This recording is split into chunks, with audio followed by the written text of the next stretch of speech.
మిమ్మల్ని గ్రే హెయిర్లో జనం కొంతకాలం గుర్తుపట్టలేదేమో. ఇప్పటికీ కొంతమంది అంటూ ఉంటారండి, మళ్ళీ మీరు రంగు వేసుకోండి సార్, మళ్ళీ హీరోగా ఉంటారు. మీ ఆరోగ్య రహస్యం ఏంటి? మా ఫ్యామిలీ జీన్స్. మా ఫాదర్ 96 years బతికారు, మా మదర్ 100 years బతికారు. పప్పాయి, దానిమ్మ, సీజనల్ ఫ్రూట్ కూడా తింటా, గ్లాసు రాగి జావ తాగుతాం. మీ బిజినెస్ లో మీ సక్సెస్ ఫార్ములా ఏంటి? నేను చాలా మంది కూడా చెప్పేది ఒకటి, మనం ఏ పని చేస్తున్నా సరే ఇష్టపడి కష్టపడి చేయండి, సక్సెస్ అనేది ఆటోమేటిక్గా వస్తుంది. అది నీతిగా చేయండి, నిజాయితీగా చేయండి. ఈ మధ్య మీరు మొహానికి మేకప్ వేసుకున్నారా? అప్పుడప్పుడు వేసుకుంటున్నాను. నమస్కారం, మనతో పాటు మురళీమోహన్ గారు ఉన్నారు. ఎవరికైనా అసూయ కలిగేంత ఆరోగ్యం అన్నట్టు అంటారు కదా, అంటే చూడటానికి మీరు మామూలు చూడటానికి ఆరోగ్యంగా కనిపిస్తారు, ఆరోగ్యంగా కూడా ఉన్నారు, రెండూ ఉన్నాయి కదా. స్లిమ్ అవుతున్నారు, బాగా స్లిమ్ అయ్యారు, ఈ మధ్య ఇంకా స్లిమ్ అయ్యారు. మీ ఆరోగ్య రహస్యం ఏంటి? అసలు పొద్దున్న నిద్రలేచినప్పటి నుంచి పడుకునేంత వరకు మీ డైలీ ఏంటి మీ లైఫ్ స్టైల్ సార్? ఎన్ని గంటలకు లేస్తారు? వాటన్నిటికంటే కూడా ముందు చెప్పాల్సింది మా ఫ్యామిలీ జీన్స్. మా ఫాదర్ 96 years బతికారు. ఆయన చనిపోయే 2 రోజుల ముందు కూడా వాకింగ్ చేస్తూనే ఉండేవారు మార్నింగ్. మా మదర్ 100 years బతికారు. So family genes are very good. అలా అని చెప్పి మన ఇష్టం వచ్చినట్టుగా లైఫ్ ఇది చేస్తే ఉండవు, పోతాం. అది ఒకటి మెయిన్గా అది ఉందండి. తర్వాత సినిమాల్లో ఉన్నాం కాబట్టి మనం జాగ్రత్తగా ఉండాలి, లావ్ అయిపోకూడదు, పొట్ట పెరగకూడదు, సిస్టమేటిక్గా ఉండాలి అని. మనం తినే ఫుడ్ కూడా అండి, జనరల్గా ఏది పడితే తినాలని కోరిక పుట్టేస్తాయి. బిర్యానీలు తినేద్దాం, లేకపోతే ఇంకేయో తిందాం, ఫాస్ట్ ఫుడ్ తిందాం, ఇట్లాంటివన్నీ వస్తే మన కంట్రోల్లో ఉండదు బాడీ. ఇప్పుడు మనం ఎంత ఇంటేక్ ఫుడ్ తీసుకుంటున్నామో దాన్ని ఎక్సర్సైజ్ మూలంగానో దీని మూలంగానో దాన్ని ఖర్చు పెట్టాలి, లేకపోతే క్యాలరీస్ పెరిగిపోతాయి లోపల ఇదైపోయి, అంటే డబ్బులు ఆదాయం ఖర్చులాగా. అందుకని ఇంటేక్ అంత ఎన్ని క్యాలరీస్ తీసుకుంటున్నామో అన్ని క్యాలరీస్ని బాండ్ చేయాలి మనం. అందుకని రోజు నడిచే రోజుల్లో నడిచేవాడిని, జాగింగ్ చేసే రోజుల్లో జాగింగ్ చేసేవాడిని, స్విమ్మింగ్ చేసే రోజుల్లో స్విమ్మింగ్ చేసేవాడిని, హార్స్ రైడింగ్ చేసేటప్పుడు హార్స్ రైడింగ్ చేసేటప్పుడు అట్లా అన్నీ చేసేవాడిని. ఒక స్టేజ్ వచ్చిన తర్వాత ఇక స్విమ్మింగ్ చేయలేకపోయానండి, జాగింగ్ కూడా చేయలేకపోయా, నడక మీద చేసుకుంటూ వచ్చాను. రీసెంట్గా ఏమైందంటే వెయిట్, మీరు అన్నట్టుగా కరోనా వచ్చిన కాడి నుంచి నాకైతే రాలేదు, కానీ అప్పటి నుంచి కొంచెం ఎక్కువ నడవటం, ఎక్కువ ఎక్సర్సైజ్ చేయటం, వీటితో వెయిట్ తగ్గాను. కొంతమంది అన్నారు ఎందుకయ్యా తగ్గిపోతున్నావు అది అని. మా బాబు మొన్న వచ్చి, నాన్నగారు ఎక్కువ నడవటం కూడా మంచిది కాదు, ఇప్పుడు 20,000 steps నడిచేవాడు రోజుకి. 20,000 చాలంటారు డాక్టర్లు. అదే చెప్పారు మొన్న డాక్టర్ సోమరాజు గారు కూడా చెప్పి కూర్చోబెట్టి చెప్పారు, మీరు 10,000 దాటి మించి ఏది చేసినా అది మీకు వేస్టే తప్ప ఏమీ మంచిది కాదు.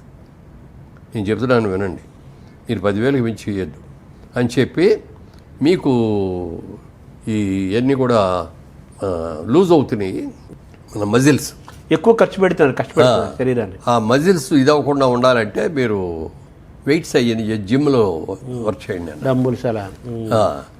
అందుకని ఇప్పుడు జిమ్కి ఒక ట్రైనర్ని పెట్టుకొని ఇంట్లోనే మాకు జిమ్ ఉంది. వాకింగ్ ఉంది. వాకింగ్ అంటే మొన్నటిదాకా 20,000 చేశానండి, ఇప్పుడు 10,000లోకి తీసుకొచ్చాను. ఎన్ని గంటలకు లేస్తారు సార్ పొద్దున మీరు? మామూలుగా 5కి లేస్తాను, లేచి కాలకృత్యాలు తీర్చుకొని అదే 5:30 to 7 నడుస్తానండి. నడిచి 7కి కరెక్ట్గా ఇంట్లోకి వచ్చేసి ఈటీవీ న్యూస్ పెట్టుకోవటం, ఈటీవీ న్యూస్ చూస్తా, మామిడి తెచ్చిన కాఫీ తాగుతూ నేను చేయటం. ఇక 20,000 చేసే రోజుల్లో మళ్ళీ 8 కాడి మళ్ళీ 9 తగ్గకుండా నడిచేవాడు. తర్వాత మీరు పూజ చేస్తారు కదా కంపల్సరీగా, అది ఎప్పుడు చేస్తారు?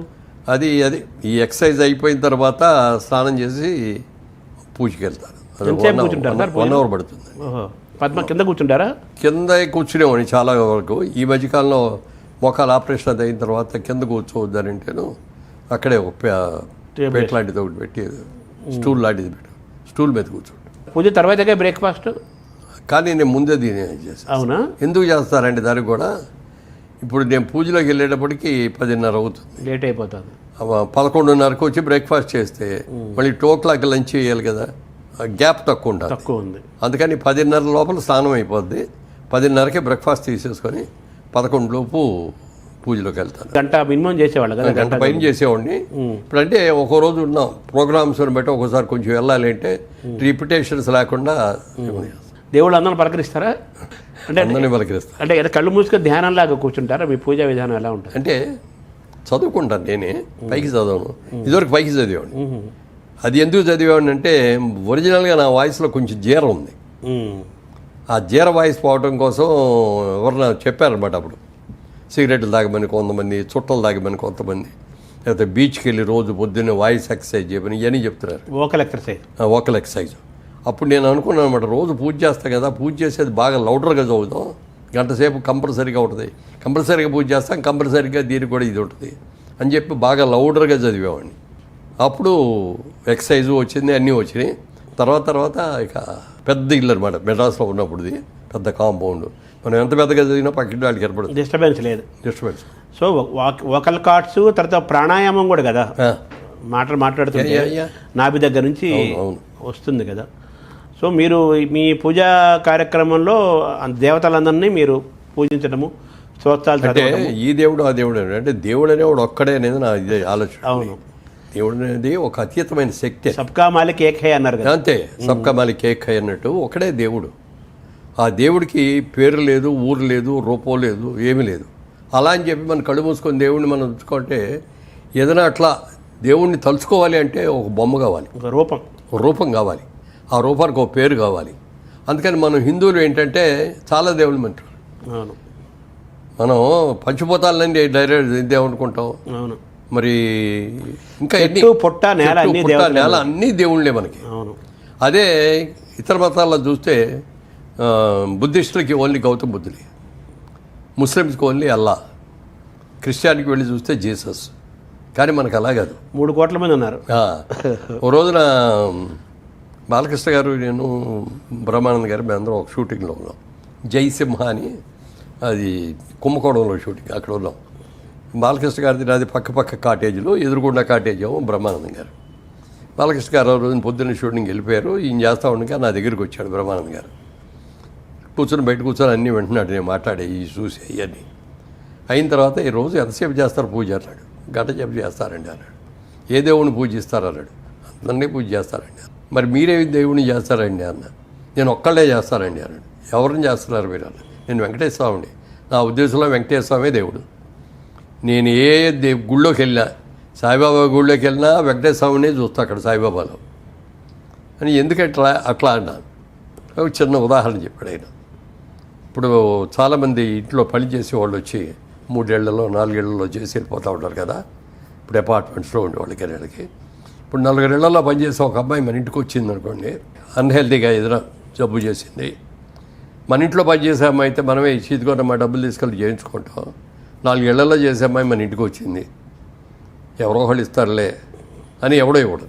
అలాగే నువ్వు అందరు దేవుళ్ళని పూజ చేసావు అనుకో, ఆంజనేయ స్వామిని చూసుకుంటాడు, లేవు వెంకటేశ్వర స్వామి అనుకుంటాడు, జీసస్ చేసేవు నన్ను చూడలేదు కదా అని ఆయన అనుకుంటాడు. అందుకని నేను ఒక్కళ్ళనే చేస్తాను అన్నాడు. ఏదో బాగానే ఉంది, కానీ అలానే కాదే పంచిపోతాలు కూడా మనకి దేవుడు, చెట్టు పుట్ట అన్ని దేవుళ్ళే మనకి. అంటే మన మనిషిలో, జంతువులో, చెట్టులో, పుట్టలో చూడటం అనేది మంచి. గోమాతను ఎంత గొప్పగా చూస్తాం. తల్లి తర్వాత తల్లి గోమాతే అన్నాం, కానీ ఎప్పుడు గోవు ఆవు అని అన్నాం. భూమాత అని కూడా అంటాం.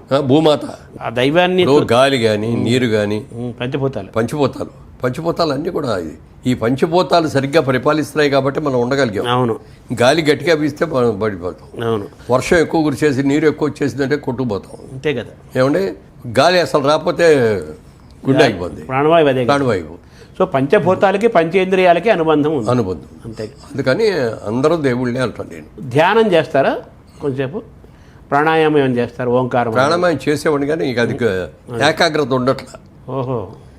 ఓంకారం చేద్దామని అనుకుంటే అది బాగా ప్రాక్టీస్ అవ్వాలి, ఇంకే ఆలోచనలు రాకూడదు. ధ్యానం చేస్తున్నారా మరి? చేస్తారా, కానీ కుదరట్లా. ఏదో టైం అయిపోతుంది, టైం చూసుకుంటూ ఉంటాం, ఏదో ఇట్లా వెళ్ళేటప్పటికి ఆ కాన్సన్ట్రేషన్ కుదరట్లా. సో మీరు మీ ఇష్టదైవం అంటే ఎవరని చెప్పాలి? అందరూ దేవుళ్ళే. వాళ్ళు ఒకరనే ఏం కాదు, దైవాన్ని ఇష్టపడతారు, మీరు నమ్ముతారు. సో మీ దాంట్లో ఇది చెప్పారు, ఎవరో అడిగారు, ఏమయ్యా నువ్వు రోజు పూజ చేస్తావు కదా, ఎప్పుడన్నా దేవుడు నీకు ప్రత్యక్షమయ్యాడా అని అడిగాడు. అయ్యాడన్నా. దేవుడు చూసావా అన్నాడు. చూశానన్నా. నాకు చూపిస్తావా అన్నాడు. నీకు చూడాలని కనుక నిజంగా కోరుకుంటే చూపిస్తాను నీకు కూడా అన్నాడు. చూపించు అన్నాడు. చూపించు అంటే నేను ఒకటి అడిగాను. నేను ఒక ప్రశ్న అడుగుతాను, దానికి సమాధానం చెప్పాడు. కరెంట్ అంటే తెలుసా అన్న. ఎందుకు తెలియదు కరెంటు? మీ ఇంట్లో కరెంట్ ఉందా అన్న. ఉంది అన్నాడు. కరెంట్ ఎలా ఉంటుంది? ఎర్రగా ఉంటుందా, నల్లగా ఉంటుందా, ద్రవ పదార్థమా, ఘన పదార్థమా, ఎలా ఉంటుంది, ఐస్ లాగా ఉంటుందా అంటే అట్లా అడిగితే ఏం చెప్తాం, కరెంటే అన్నాడు కదా. కరెంట్ అనేది ఎలా ఉందో నీకు తెలియదు, బట్ కరెంట్ ఉంది అనేది ఒప్పుకుంటాం.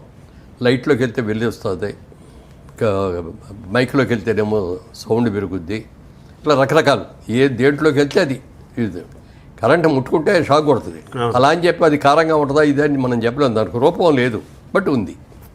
అలాగే దేవుడు కూడా అంతే, రూపం లేకపోయినా దేవుడు ఉన్నాడు. అది మీరు జీసస్ అని పిలిచినా, వెంకటేశ్వర అని పిలిచినా, ఆంజనేయ అని పిలిచినా, గౌతమ్ బుద్ధ అని ఎవరైనా ఆయనే ఒక శక్తి స్వరూపం. ఏదో ఈ వ్యవస్థ నడిపిస్తుంది సరాచర జగత్తుననే విశ్వాసం మీకు సంపూర్ణంగా ఉంది. అయితే ఆరోగ్యంలో శారీరకంగా వ్యాయామం చేస్తారు, ఇవన్నీ చేస్తారు, బట్ మనసు కూడా ముఖ్యం కదా ఆరోగ్యంలో.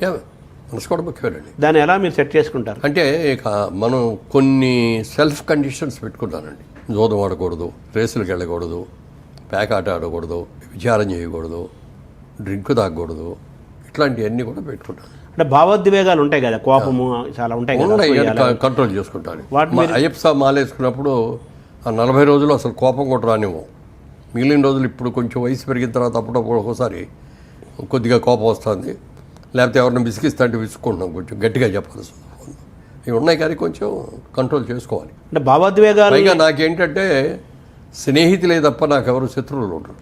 మీ భావన అది. ఒకవేళ ఉండి మీ గురించి ఇట్లా బ్యాడ్గా మాట్లాడతారని ఎవరైనా చెప్పినా కూడా అతను తత్వవతిని అతని కళ్ళకి నేను బ్యాడ్గా కనపడతానే పోని అని ఊరుకుంటాను. వాళ్ళతో ఎంతవరకు ఉండాలో అంతవరకే ఉంటాను. ఎక్కడ గర్భ హలో అంటే హలో అంటారు, నమస్తే అంటే నమస్తే అంటారు. అంటే మీకు ఇండస్ట్రీలో కూడా అజాత శత్రువు అని ఒక పేరు కూడా ఉంది కదా. ఉంది కదా. అదే అంటే మీరు భావోద్వేగాల్ని, కోపాలని, వీటన్నిటిని కూడా మీరు ఈ ఆధ్యాత్మిక సాధన ద్వారా దాన్ని ఏమన్నా తొక్కుతున్నారా? తొక్కట్లే, కంట్రోల్ చేసుకుంటున్నాం. ఎందుకంటే ఆధ్యాత్మికంగా శక్తి ఉండబట్టే, మనం కంట్రోల్ ఉండబట్టే మనం చేయగలం ఏదైనా. లేకపోతే టెంట్ అయిపోతాం. మనసు చంచలమైనది. ఈ చంచల మనసులో ఏదో ప్రతిదానికి ఏదో కోరిక వచ్చేస్తూ ఉంటుంది. మనం పాడైపోవడానికి సులువు మార్గాలు అనమాట. చాలా మార్గాలు. కానీ మనకు కొన్ని పెట్టుకొని దేవుడు ఉన్నాడు, దేవుడి దగ్గర మనం ప్రత్యక్ష చేసాం, మనం ఇది చేసాం, దీన్ని మనం కాపాడుకోవాలి, నిలబెట్టుకోవాలి అనేది ఒకటి ఉంటే ఏమిటంటే కంట్రోల్లో ఉంటుంది.